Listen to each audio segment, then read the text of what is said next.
Otep à tous, bien-aimés frères et sœurs. Vous savez, je me suis posé la question de savoir pourquoi Zelensky est si capricieux, Zelensky est si difficile. On lui demande d'aller aux négociations, il dit je ne pars pas aux négociations, je ne vais aux négociations que sous certaines conditions. Je pose la question de savoir, mais attendez, qu'est-ce qui se passe avec ce type-là? Il est fou ou quoi? Non, en fait, en réalité, il n'est pas vraiment fou. Zelensky ne fait que demander ses droits. Zelensky ne fait que demander aux États-Unis, à la Grande-Bretagne et aux pays européens de respecter leurs engagements. Pourquoi aujourd'hui on lui demande d'aller négocier alors que lui, il était déjà prêt à négocier? Il avait déjà même négocié. Ils avaient même pu avoir un accord. Et à 2 reprises, les pays occidentaux ont mandaté Boris Johnson pour aller casser tout ce processus de négociation qu'il y avait entre lui et la Russie. C'est ça que Zelensky est en train de créer. C'est pour ça que Zelensky est comme ça. Zelensky demande à ce que les pays occidentaux puissent respecter ses droits, puissent respecter leurs engagements. C'est vrai, vous allez me dire que mais il est naïf, il est bête. Ouais, écoutez, quand on est bête, hein. C'est ça. Quand on se fait avoir, là, on se fait avoir. Vous voyez la Syrie? Ils se sont fait avoir, et puis bon, voilà. On a beau reprocher tous les défauts du monde à Bachar al-Assad, mais on sait que la Syrie est mal partie, c'est mal barré. Zelensky, dès le 25 février, avait appelé à négocier avec Vladimir Poutine.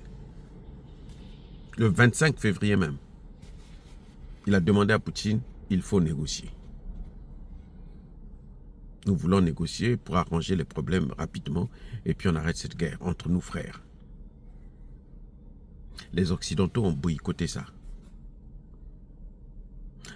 1 mois plus tard, mi-mars, même pas, quelques semaines après, Zelensky s'est rendu à envoyer son émissaire à Ankara, en Turquie, pour aller rencontrer les hommes de Poutine. Ils ont négocié, ils ont trouvé un accord, ils ont paraphé cet accord. Il ne restait plus que la signature de Zelensky et celle de Poutine. Les négociateurs sont tombés d'accord pour arrêter la guerre et pour négocier, pour faire respecter les accords de Minsk 1 et 2. Zelensky était d'accord. Je dis bien, nous sommes en mars. C'est ce qui a fait que Vladimir Poutine, pour montrer sa bonne foi, il a retiré ses troupes de Kiev.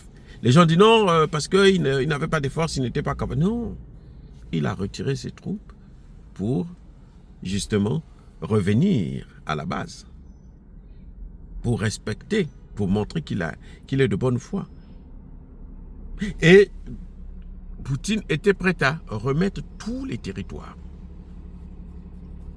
Ce que Poutine demandait, c'était juste que Zelensky se débarrasse des nazis, que Zelensky puisse faire de son pays, l'Ukraine, un État neutre, et qu'il respecte les droits de ces minorités russes, donc les russophones, qui vivent en Ukraine, qui sont ukrainiens. Voilà ce qui s'est passé exactement. Et c'est là que Boris Johnson va faire le déplacement à Kiev pour aller dire à Zelensky, mais écoute, tu ne négocies pas. Parce que toi, tu vas gagner cette guerre. Nous, on va te donner des armes, nous, on va te donner l'argent, nous, on va tout te donner. Tu vas écraser ce type-là. Tu vas balkaniser la Russie. Tu seras un héros mondial. Celui-là qui a pu mettre la Russie à genoux. Nous allons faire de toi un grand patron. Tout le monde parlera de toi. Et en plus de cela, comme cerise sur le gâteau, tu seras riche. On va te donner des appartements, de l'argent pour vivre en Occident tranquillement. Pendant que nous, on est en train de dépecer et manger, faire la fête. sur l'éléphant, l'ours blanc qui est tombé. Voilà le problème. Et là, Zelensky va prendre les accords et va les jeter à la poubelle. Il dit, ok, d'accord, je vous ai écouté, on repart à zéro. La même année, au mois d'août, cette fois-ci, 2022, Zelensky relance encore le processus de paix. C'est Zelensky qui contacte Poutine pour dire que non, on va négocier. Poutine dit, je suis à ta disposition. Je n'ai pas un problème. Je veux qu'on arrête cette guerre-là. Parce que cette guerre-là, ce n'est pas ta guerre. Cette guerre-là, ce sont les Occidentaux qui sont en train de se battre derrière toi pour que toi, tu puisses faire la guerre, leur guerre, à eux. Et donc, moi, je suis prêt à trouver un accord avec toi. Le même Boris Johnson a fait le déplacement encore. Il a boycotté cette affaire-là. Donc, à 3 reprises, les Occidentaux ont empêché Zelensky de négocier avec la Russie. Maintenant que la situation est catastrophique, qu'il n'arrive pas à sortir l'Ukraine de cette situation, il lui demande, toi, va négocier avec lui. Et si tu pars négocier, tu es obligé de laisser des plumes.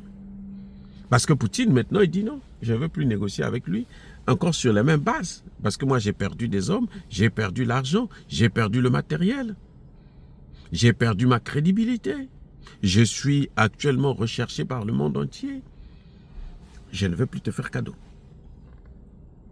Maintenant, on négocie sous mes conditions à moi. Ce sont mes conditions que l'on doit prendre en compte pour négocier. Voilà le problème. Donc Zelensky se réveille en retard. Zelensky s'est fait avoir. Zelensky se fait baiser. Zelensky est cloué au pilori. Zelensky est cloué. Donc quand Zelensky fait des caprices, c'est parce que Zelensky se dit, mais vous m'avez baisé la gueule. Vous m'avez escroqué. Vous m'avez menti. Vous m'avez plongé dans une guerre qui n'est pas ma guerre, c'est votre guerre. Mon peuple est en train de mourir, il est mort. Et vous me dites maintenant d'aller négocier tout en sachant que j'ai tout perdu. J'ai perdu plus de 20% de mon territoire. Et non. Mais c'était sans connaître les Occidentaux. Les Occidentaux, ils sont comme ça. C'est des menteurs. On appelle ça l'empire du mensonge. D'après Poutine. D'autres experts disent que c'est l'empire du mal. Mais les deux sont liés parce que le mensonge entraîne le mal. Et le mal va de pair avec le mensonge. C'est pour ça qu'on parle de l'empire du mensonge et du mal. Voilà, bien-aimés frères et sœurs, quand ils veulent vous faire du mal, eh bien, ils montent comme ils respirent. Là où c'est blanc, ils sont conscients que c'est blanc, ils vous disent non, c'est noir. Et Zelensky est en train de payer les frais de sa naïveté.